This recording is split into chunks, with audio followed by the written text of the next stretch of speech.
Number one, choose a life of growth. Choose a life of growth. Hindi mag-grow, let's say, meron kang organization, o let's say, meron kang may negosyo ka. Hindi mag-grow ang negosyo mo, o hindi mag-grow, let's say, ang team mo, kung hindi mo pipiliing mag-grow din as a person. Kasi kung hindi ka mag-grow, hindi rin magpa-follow yung mga tao doon sa organization.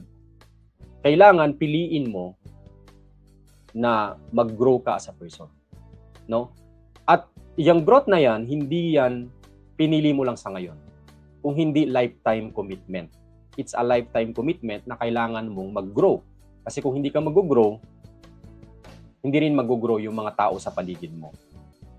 Kung gusto mong mag-grow sa family, mag-grow sa spiritual aspect, mag-grow sa anumang bagay, nagsisimula yun sa'yo. No? Nagsisimula sa'yo yun. At dito merong share ko lang sa inyo, no? Babasahin ko lang, no? Yung merong Spanish composer, no, na ang pangalan niya ay Pablo Casals. So matanda na siya, no? Tapos yung young reporter tinanong siya, no? Sabi niya, Mr. Casals, you are 95 years old and the greatest cellist, no? The greatest cellist that ever lived. Why do you still practice 6 hours a day? So si Mr. Casals, sinabi niya, because I think I'm making progress.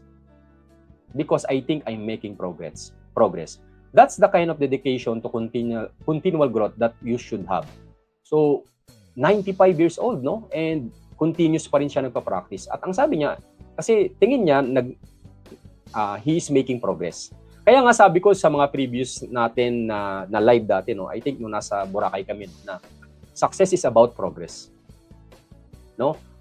Success is about the journey, not the destination. Not the destination, not yung mga nabili natin, na-acquire natin.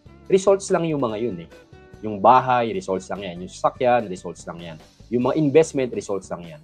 Pero ang tunay na tagumpay ay yung progress. Yung journey mo towards success. At marami sa atin, ayaw nating mag-undergo ng certain progress.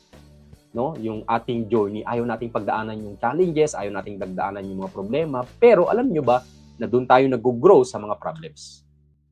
Sabi nga ni Jim Rohn, no? Don't wish that it was easier. Huwag mong i-wish na madali. I-wish mo na that you should become better.